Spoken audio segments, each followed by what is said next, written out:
Hello guys, gals and gamers, and welcome back to another video. Today I am inside a house. Is it my house? No. Is it your house? Hopefully not. But I am in a house because, well, you guessed it, what are houses built for? Talking about Splatoon 3. That's right. We are going to be talking about Splatoon 3 today. It's a Splatoon 3 house. Cool. So, Splatoon 3 came out about like a week ago at this point, maybe a few days more, but I've been really enjoying it. Even though I'm not really a big multiplayer guy myself, I still really enjoy like the single player content and especially like Salmon Run. It's not a competitive multiplayer mode, but cooperative. It's a fun mode. It's a fun mode and I really love it. It's really creative.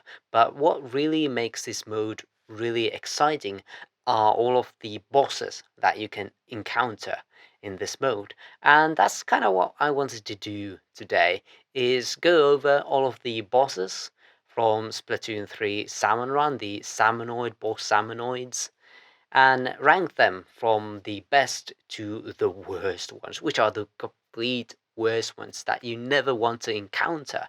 And we are gonna go through all of the new ones, all of the new bosses included in Splatoon 3 that didn't exist in Splatoon, and also all of the event exclusive ones, such as the gorillas, which only appear under like certain events or certain conditions.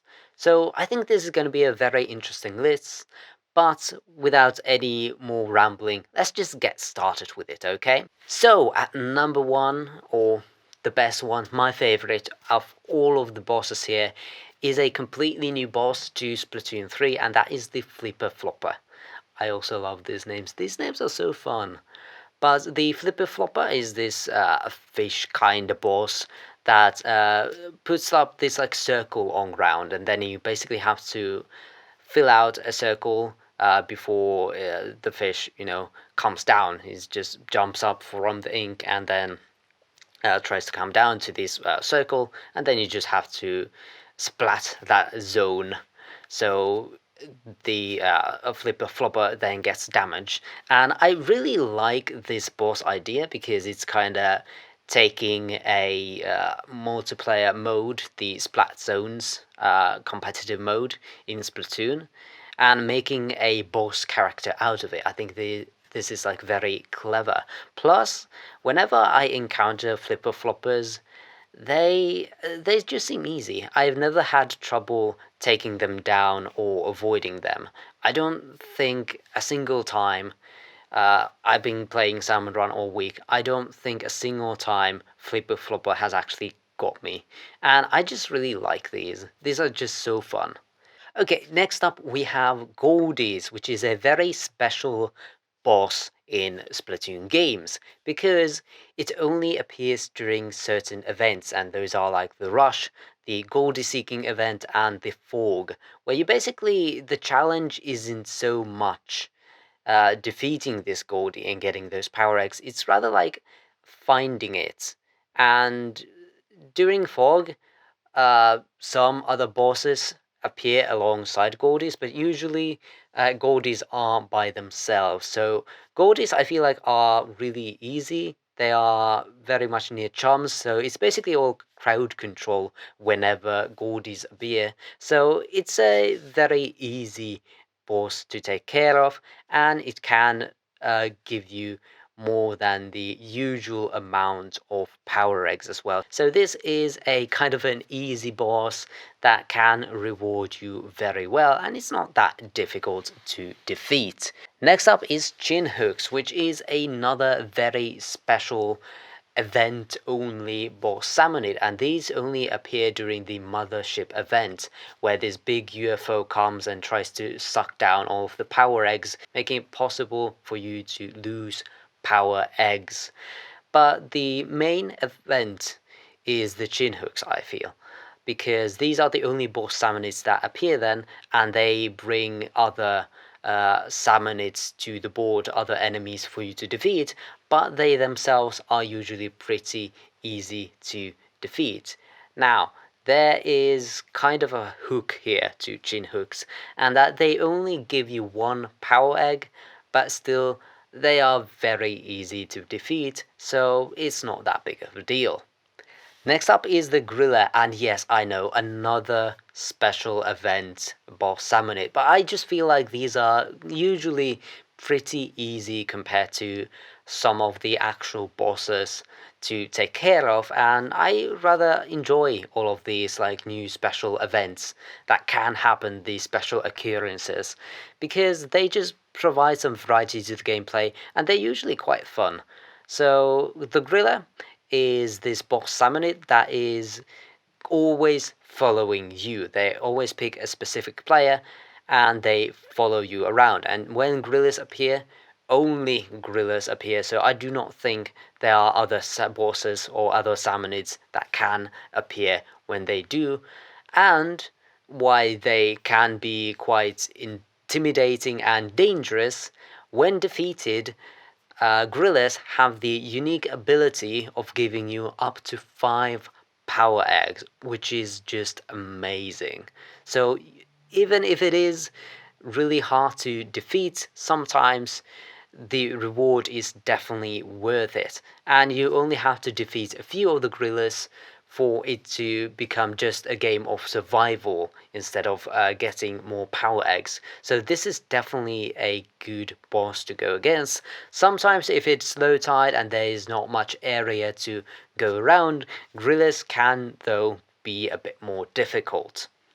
Next up we have the Moors, which are these huge salmonids that swim underground and then come and jump at you, but they are fairly easy to defeat. Either you can uh, throw a bomb into their mouth, or you can just keep splatting at them until they are fully covered in your color, and then they will explode. So having two methods that are quite easy both to defeat makes Morse at this point of this list.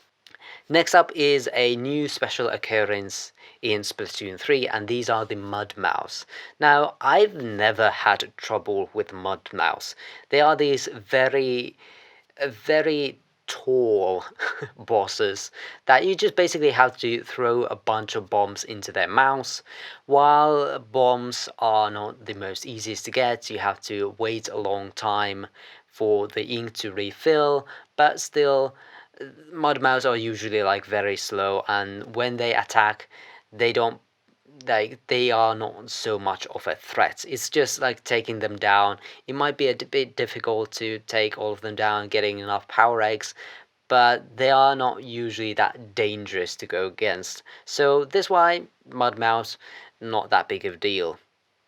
Next up is another new boss Salmonid from Splatoon 3, and that is the Slamming Lid, which is basically a UFO that if you go under, they try to slam you onto them. But that also gives you an opportunity to jump on the UFO and kill that little boss that is controlling it. So I would say fairly easy, and also if you are at high ground, they are then also very easy to take down. Next up is Scrapper from Splatoon 2, and of course now in Splatoon 3 as well.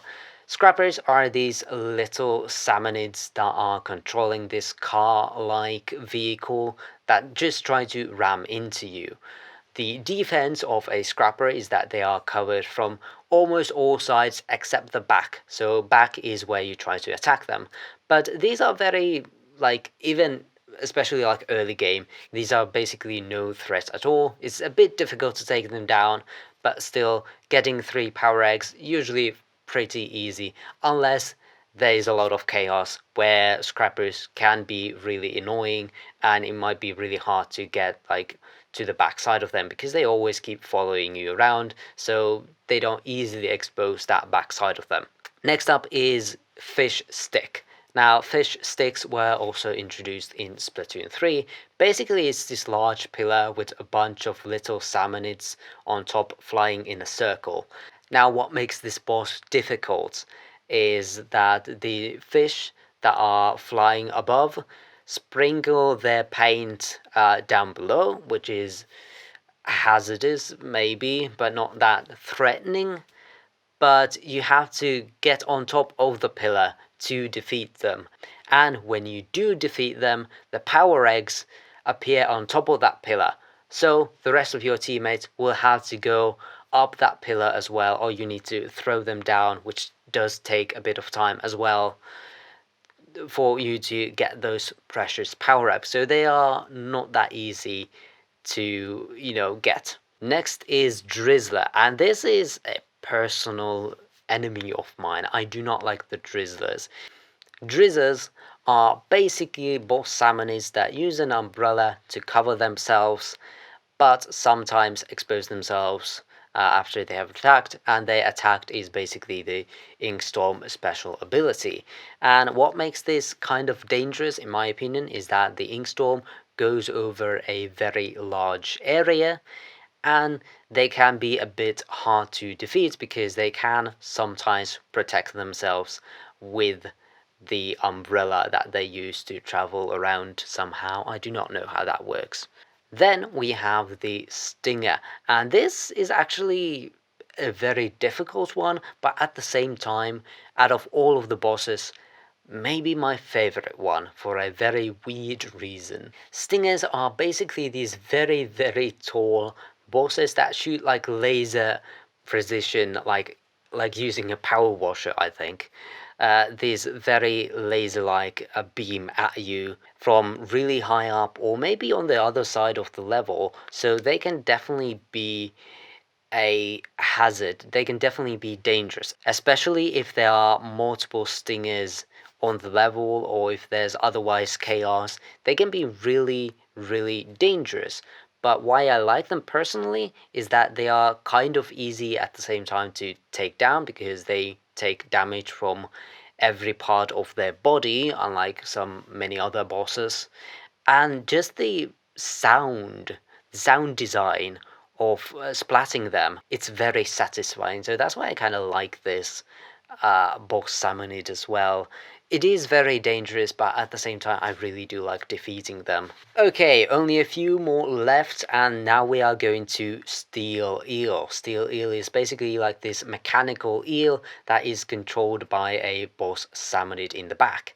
And it is also the boss salmonid in the back, it is also the weak point. Kinda like a very long and thin scrapper, but a lot more dangerous.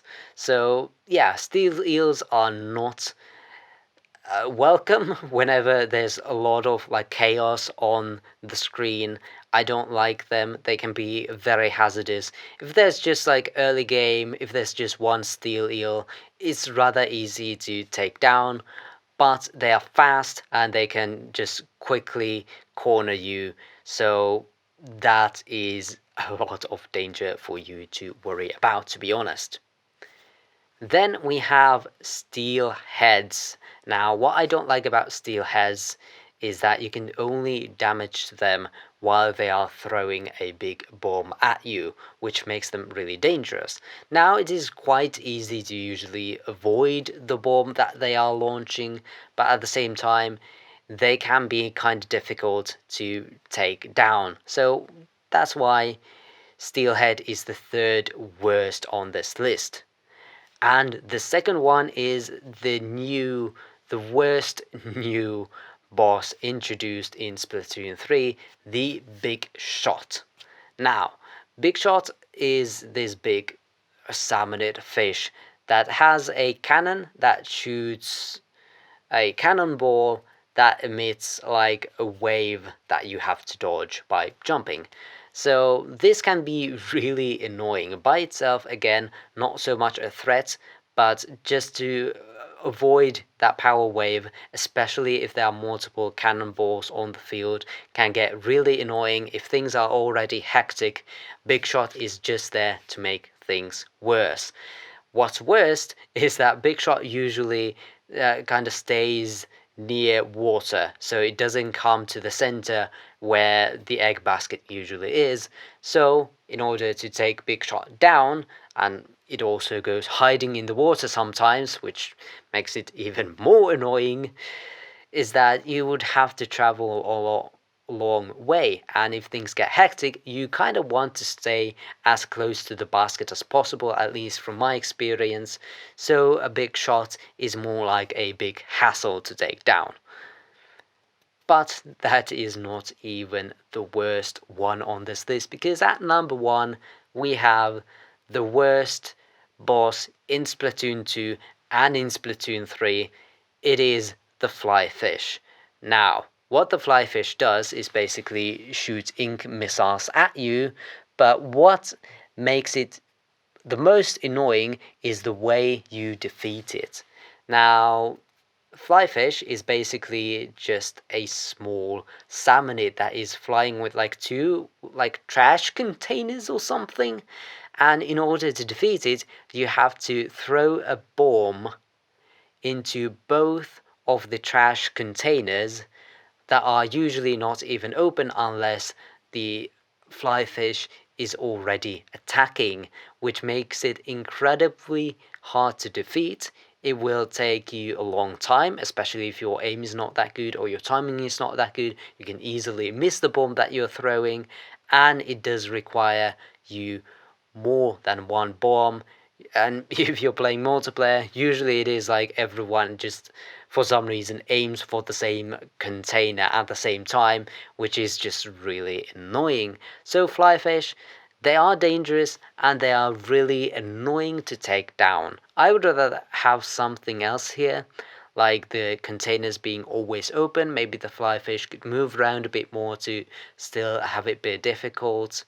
I know that you can, with some special weapons, you can easily uh, kill a fly fish, like using the stingray, but you might not have stingray, and it's just still aiming can be a difficult thing with the stingray, and you only using that stingray to take down one fly fish might not be worth it if there is like wave 3 or the king salmon is still up ahead. So they are just very annoying to take down, and when things get hectic, they are just the worst. So that was my list of all the boss salmonids in Splatoon 3. Hope you enjoyed this video. Hope you enjoyed being in this house with me to talk about Splatoon. Let me know what you thought about this video down in the comments below, and also subscribe, like this video, send me all of your money, and call your mother.